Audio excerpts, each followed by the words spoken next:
नमस्कार मित्रांनो, स्वागत आहे तुमचं पुन्हा एकदा एका नव्या व्हिडिओमध्ये। आणि मित्रांनो, भिवंडी या क्षेत्रामध्ये तसेच आगरी कोळी समाजामध्ये पहिल्यांदाच एखाद्या समाधीची स्थापना होत आहे आणि या समाधीचं शूट घेण्यासाठी आपण जाणार आहोत भिवंडी या भागामधील मानकोली गावामध्ये। व तसंच भिवंडी या क्षेत्रामधलं खूप जाणतं प्रेमल आणि लोकप्रिय व्यक्तिमत्व म्हणजेच महामंडलेश्वर कोंडीराम महाराज यांच्यात समाधीची आज स्थापना आहे। आणि या माझ्या ब्लॉगमध्ये मी तुम्हाला स्टार्टिंगपासून एंडपर्यंत सर्व प्रोसेस दाखवणार आहे की त्यांची जी समाधी होती ती कशा प्रकारे त्यांना समाधी देण्यात आली, त्याच्यानंतर त्या समाधीचं बांधकाम झालं किंवा तुम्ही म्हणू शकता की जीर्णोद्धार झाला आणि त्या समाधीची स्थापना आज आहे। सो तुम्ही हा व्हिडिओ शेवटपर्यंत असंच बघत राहा। हा व्हिडिओ खरंच खूप इंटरेस्टिंग होणार आहे, कारण नवी मुंबईमध्ये किंवा त्याच्या व्यतिरिक्त दुसऱ्या कुठल्या क्षेत्रामध्ये अशी घटना घडली असेल किंवा असा हा कार्यक्रम याच्या अगोदर झाला असेल असं मला वाटत नाही। सो तुम्ही हा व्हिडिओ खरंच बघत राहा, खूपच इंटरेस्टिंग व्हिडिओ आहे आणि आय होप सो गाईज तुम्हाला खरंच खूप आवडेल। आणि तुम्ही जर माझ्या चॅनलवर नवीन असाल तर प्लीज लाईक, सबस्क्राईब आणि शेअर करायला विसरू नका। तरी साधू जे देह सोडून गेल्याने त्यांच्यासाठी काय करावं लागतं याची आपल्याला पूर्णपणे अशी कल्पना नाही। तर आपल्यासमोर तालुक्यामध्ये ही पहिली घटना आहे, तरी आपण सर्व या कार्यास हजर आहात, परंतु कोणी इथे असं जास्तीत जास्त म्हणजे बाया माणसं जे आहेत का आपण आरडाओरडा करायचं नाही, कारण हे संन्यासी जीवन आहे। एक ना एक दिवस आपल्याला प्रत्येकाला जायचं। संन्यासी जीवनामध्ये कोणीही डोळ्यातून अश्रू घालू नये समाधी देत असताना। म्हणून सर्वांना माझी एक विनंती आहे की आता आपण महाराजांना समाधी देत असताना कोणीही डोळ्यातून अश्रू घालू नका। आणि तसंच जसा आपल्यामध्ये आपण तिसरा करतो राग धुण्याचा कार्यक्रम, तसं साधूचा तिजा केला जातो। तर त्या तिजासाठी जो आता आपण टायमिंग दिलेला आहे काहीतरी सकाळी 9 9:30चा सोमवारी, त्यावेळेस आपण महाराजांच्या तिजासाठी एक रोड बनवणार आहे आणि त्या रोठाचा प्रसाद होईल सर्वांना। मग त्या साधूच्या प्रमाणे ती विधी केली जाईल। मग त्या रोटाचा सर्वांनी भक्तगणांनी प्रसाद घेऊन जायचा आहे। तशाच प्रमाणे जसा आपल्यामध्ये 13वा केला जातो तसं साधूचं ह्याच्यामध्ये 16वा करणार आहे। आमच्या नाथ संप्रदायामध्ये 40 केला जातो, बाबांच्या संप्रदायामध्ये 16वा केला जातो। काही लोकांची इच्छा होती की आपण इथे समोरच समाधी देऊ, पण इथे ती देता येणार नाही, कारण साधूची ज्या वेळेस आपण समाधी देतो तो उत्तरायणाला टोन करायचा असतो। आता उत्तर दिशा या बाजूला असल्यामुळे इथेच आपल्याला ते करता येणार नाही। अशा विषयामुळे आपण त्या बाजूला घेतलेली आहे समाधी, म्हणून त्या विषयावर कोणी चर्चा न करता तो विषय योग्य आहे। आपण जी मूठ माती देणार आहे तोही विषय योग्य आहे। आपण संसारिक नाहीत बाबा, संन्यासी जीवन आहे। मग संन्यासाच्या पद्धतीनेच ती विधी केली जाईल। त्या विषयावरही आपण कोणी चर्चा न केलेली चांगली आहे, कारण आपण काम कमी करणार आणि चर्चा जास्त करणार, त्याच्याने त्यांच्या कुटुंबाला दोष लागेल, त्यांच्या शिष्य लोकांना दोष लागेल किंवा आपल्या तालुक्याला दोष लागेल। अशा प्रमाणे कोणीही चर्चा करू नये। जेही आपण करत आहोत तो शास्त्राच्या नियमानेच करत आहोत। म्हणून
क्या शेयर तुम ऐसा वीडियो बनाते हैं हमारा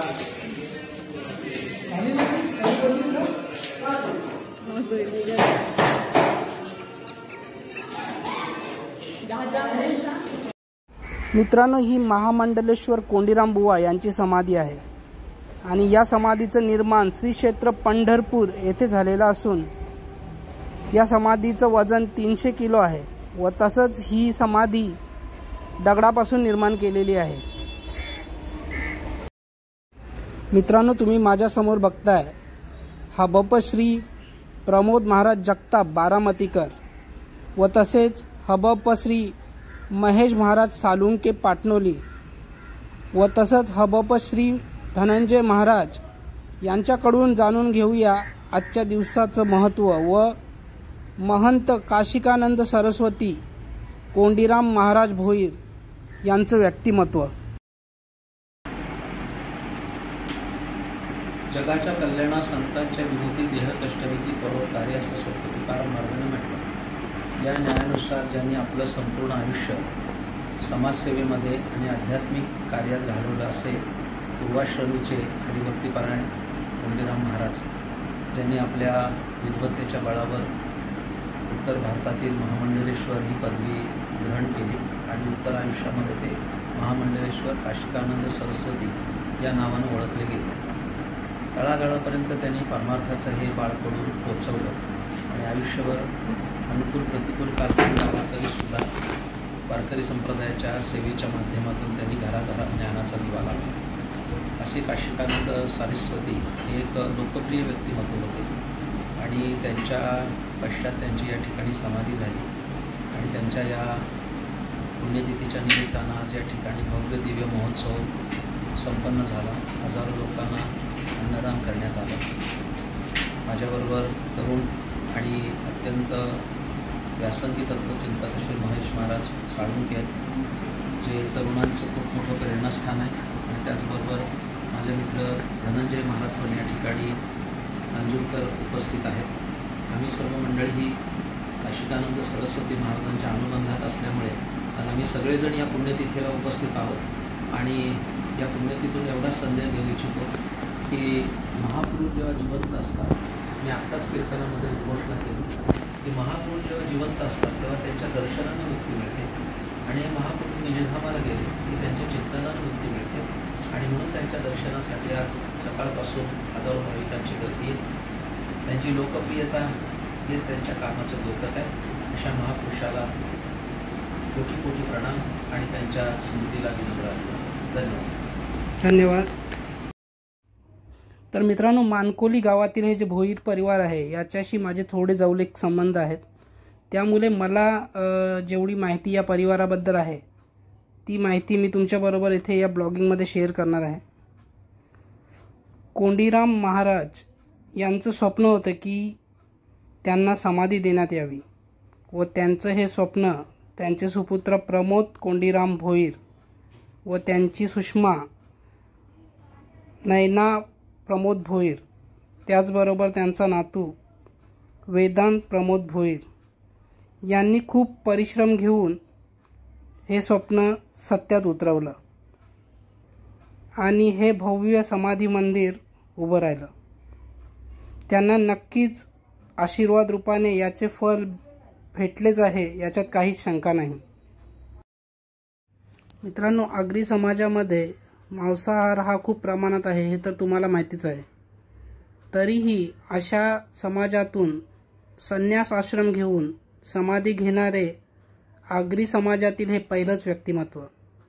त्याचबरोबर त्यांचे खूप शिष्य परिवार देखील आहे व सर्वात आनंदाची गोष्ट अशी की श्री क्षेत्र पंढरपूर येथे त्यांच्या स्मरणार्थ भव्य धर्मशालेचं बांधकाम देखील सुरू आहे। सो फ्रेंड्स, सर्वांनीच 10 मिनिटासाठी बाहेर जायचं आहे. काहीतरी एक प्रोसेस आहे, काहीतरी विधी आहे. सो इथे फक्त प्राण प्रतिष्ठा विधी आहे आणि त्यामुळे सर्वांनी बाहेर जाऊन 5-10 मिनिटातच सर्वांना पुन्हा आपण दर्शनासाठी बोलवणार आहोत.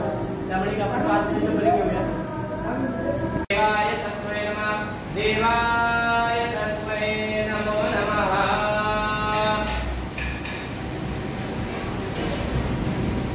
देवाय धीमहि तन्नो रुद्रः प्रचोदयात्.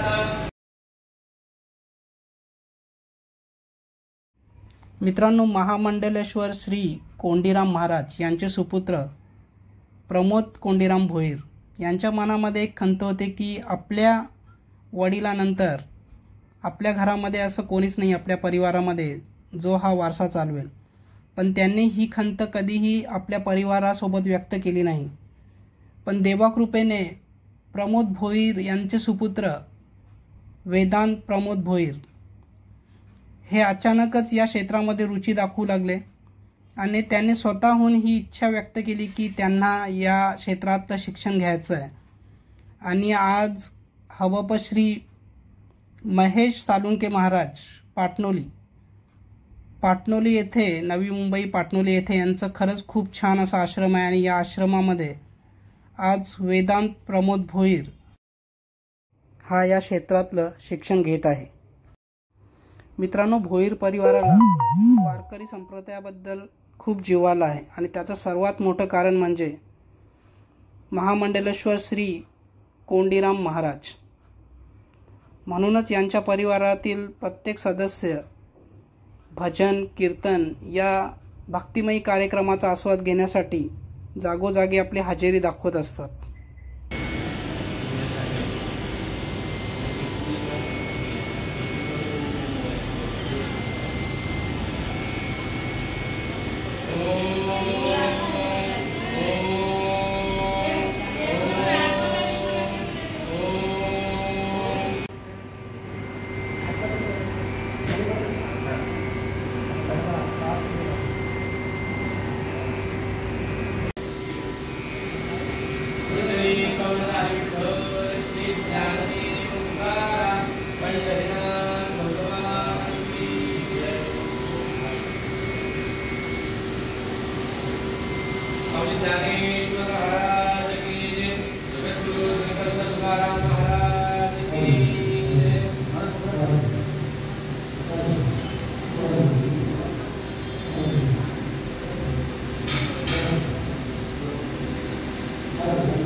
पंढरनाथ भगवान की जय.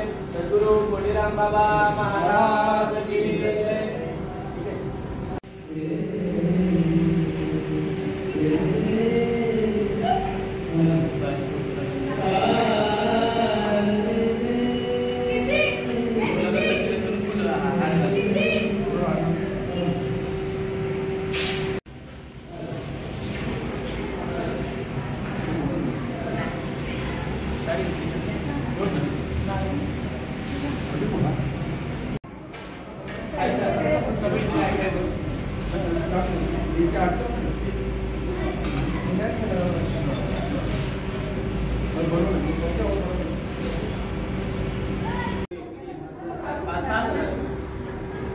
तुम्ही नाश्ता केला?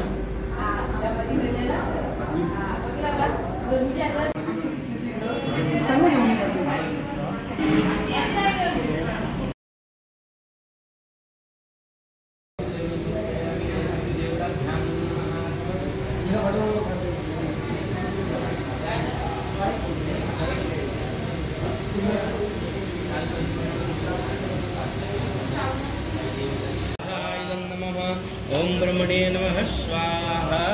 इदं ब्रह्मणे नमः. ओम विष्णवे नमः स्वाहा. इदं विष्णवे नमो नमः. ओम सत्पुरुषाय विद्महे महादेवाय धीमहि तन्नो रुद्रः प्रचोदयात्. रुद्राय नमः स्वाहा. ओम दत्तात्रेयाय नमः स्वाहा. ओम आत्मनाथदेवताय नमः स्वाहा. ओम ऐन्द्रियदेवताय नमः स्वाहा.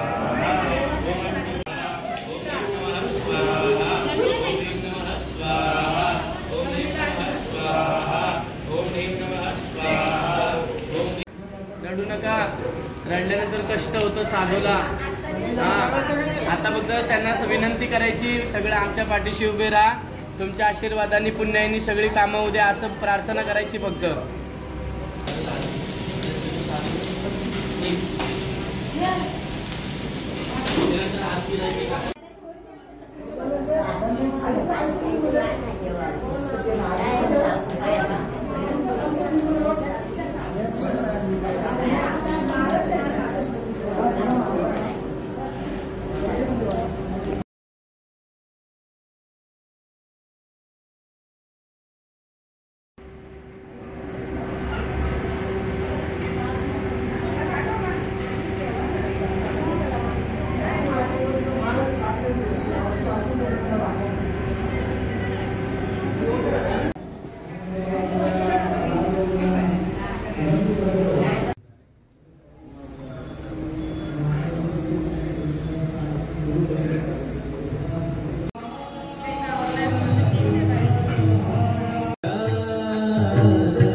वारकरी संप्रदायाचं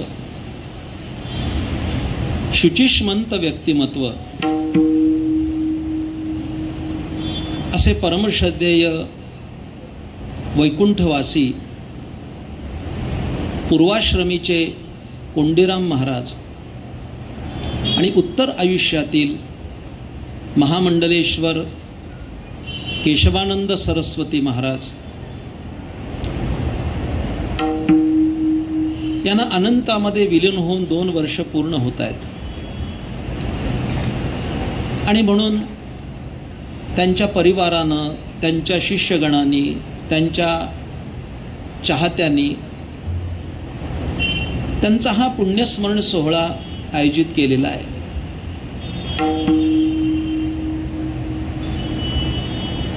आणि त्यानिमित्तानं महाराजांच्या अनुबंधातून, या परिवाराच्या अनुबंधातून वारकरी संप्रदायाचे अनेक प्रवचनकार, कीर्तनकार या प्रसंगी उपस्थित आहेत. युवा पिढीचं नेतृत्व करणारं एक अतुल व्यक्तिमत्व असे हरिभक्तीपरायण महेश महाराज साळुंके यांनी अट्टहास धरला की या पुण्यतिथीला आपण आलं पाहिजे. वास्तविक या प्रभागामध्ये वारकरी संप्रदायाची मुहूर्तमेढ रोवून घरामध्ये ज्ञानेश्वरीचं अधिष्ठान निर्माण करणारे एक संतवर्य असे वैकुंठवासी परमश्रद्धेय गुरुवर्य काशीनाथ बाबा एक महान संत होते. कोकण प्रांतामध्ये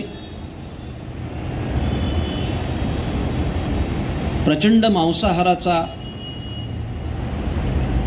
असा परिसर असताना पायाला पानं बांधून घराघरामध्ये ज्ञानेश्वरीचा नंदादीप लावणारे काशीनाथ बाबा यांच्या पुण्यतिथीला आलो असताना पाटील परिवाराचा आणि माझा गेल्या 40 वर्षाचा अनुबंध प्रातस्मरणीय गुरुवर्य पुंडलिक महाराज वेळुकर यांच्यामुळं आज आणखीन एक पर्वकाळ आहे आणि तो म्हणजे वारकरी संप्रदायाचे एक महान तत्ववेत्ते आणि संत एकनाथ महाराजांच्या भागवताची उत्तम समीक्षा करणारे भागवताचार्य संत माऊली आप्पा महाराज सातारकर यांचंही पुण्यस्मरण आहे. म्हणजे परमपूज्य बाबा महाराज सातारकर यांचे ते चुलते आप्पा महाराज सातारकर खूप सुंदर भागवत सांगत असत. सातारकर घराण्याने जी आम्हाला देणगी दिली त्यामध्ये सद्गुरू दादा महाराज सातारकर हे ज्ञानेश्वरी सांगत असत आणि त्यांचे चिरंजीव बाळकृष्ण महाराज उपाख्य आप्पा महाराज सातारकर हे नाथ भागवत सांगत असत. महेश महाराजांच्या सानिध्यात अनेक तरुण मुलं आहेत. त्यांना माझं सांगणं आहे, बड़ी गौर से सुनो, आपके लिए बता रहा हूं.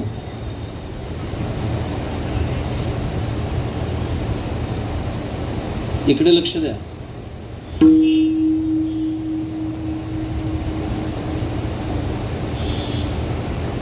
स्वामी विवेकानंदाचं फार चांगलं वाक्य आहे. ते असं म्हणाले की ज्याच्या मनकटामध्ये ताकद आहे त्याने हातावरच्या रेषा बघत बसू नये, तो मोठा होईल. मी त्याच्यावर अनेक खूप काही गोष्टी बोलू शकेन, बोल वेळ नाहीये. त्या पोपटवाल्या पुढे बसला की तो हात दाखवतो आणि ज्ञानेश्वर महाराज जसं बोलतात, जैसा पुसा पडवीजे, त्या पोपटाला शिकवलेलं असतं. मग तो असं पिंजऱ्याचं दार बाजूला कडतो, तो पोपट बाहेर येतो. मी एकदा कबीर महाराज उभं राहून बघितलं काय चाललंय आणि मग त्या चिठ्ठ्या टाकलेल्या असतात. मग तो पोपट शिकवल्यासारखी चिठ्ठी बाजूला टाकतो. चोचीतून 5-10 चिठ्ठ्या बाहेर काढल्या की त्याची खालची चिठ्ठी काढून त्या मालकाच्या हातात देतो. मग तो चिठ्ठी वाचतो. तयार असतात. ते सांगतात, देखो शुकदेव ने आपका भाग्य बताया है, बहुत बढ़िया भाग्य है, जल्द ही आपण अमेरिका जाने वाले है. जो कधी भिवंडीत गेलेला नाही, जल्दी आप अमेरिका, असं म्हटल्याशिवाय त्याला 100 रुपये कसे मिळणार. मला ते सांगायचं काही स्वारस्य नाही, मला त्याचं कौतुक नाही. पुढे सांगतो का ऐका. आता ते भविष्य सांगून झालं ना, ऐकताय ना. पोपटाने भविष्य सांगितलं, बरोबर आहे. आता त्या पिंजऱ्यातून बाहेर जो पोपट आलाय त्यांनी बाहेर आकाशामध्ये भरारी घ्यावी, आता पिंजऱ्यात परत जावं, काय घडावं असं तुमचं मत आहे. काय घडलं पाहिजे मंडळी, काय घडलं पाहिजे. त्याने आकाशात भरारी घेतली पाहिजे आणि स्वातंत्र्याचा उपभोग घेतला पाहिजे. या झाडावरून त्या झाडावर बसून पेरू खाल्ला पाहिजे, स्वच्छंदी विहार केला पाहिजे. मग तो पोपट कुठे जातोय नाही कळलं. ज्याला स्वतःचं प्रारब्ध कळत नाही तो दुसऱ्याचं काय सांगणार. त्याला स्वतःचं कळालं नाही ते दुसऱ्याचं काय सांगणार.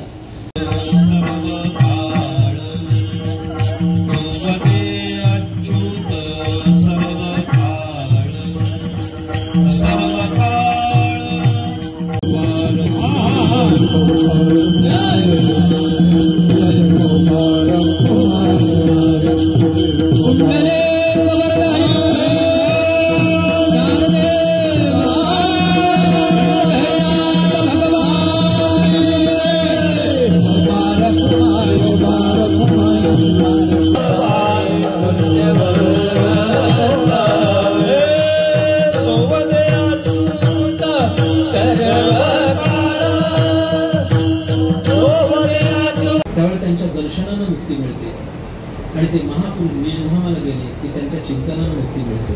म्हणून ते करायचं असतं. तयाच्या चिंतने करतील दोषी, जळतील राशी पातकांच्या. महाराजांच्या परिवाराला सुद्धा धन्यवाद देतो. महाराजांचा माझा अत्यंत निकटचा अनुबंध होता, कारण या प्रभागात कुठेही कीर्तन असलं तर ते पहिल्या क्रमांकाला येऊन बसत असत. कीर्तनासाठी येऊन उत्तम असा श्रवणाचा असा आयाम त्यांच्याजवळ होता. अनेकदा त्यांचा माझा या तत्वज्ञानाच्या बाबतीत तात्विक चर्चा सुद्धा झाली. पण 2 वर्षापूर्वी त्यांचं वैकुंठगमन झालं. त्यांचं उत्तम असं स्मारक या ठिकाणी त्यांच्या समाधीच्या रूपानं मूर्त झालेलं आहे. त्यांच्या पवित्र स्मृतीला अभिवादन करत झालेली सेवा त्यांच्या चरणी समर्पित करतो. या प्रसंगी या संपूर्ण प्रभागातून आलेले सर्व संत महंत आणि वैष्णव या सर्वांना मी नमस्कार करतो. तुमची कृपादृष्टी माझ्यावर असावी. तुमच्या कृपेने कदाचित माझ्या पुढील परमार्थामध्ये मला भक्कम बल प्राप्त व्हावं अशी तुम्हा सर्व महावैष्णवांच्या चरणी प्रार्थना करतो. आणि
Amen.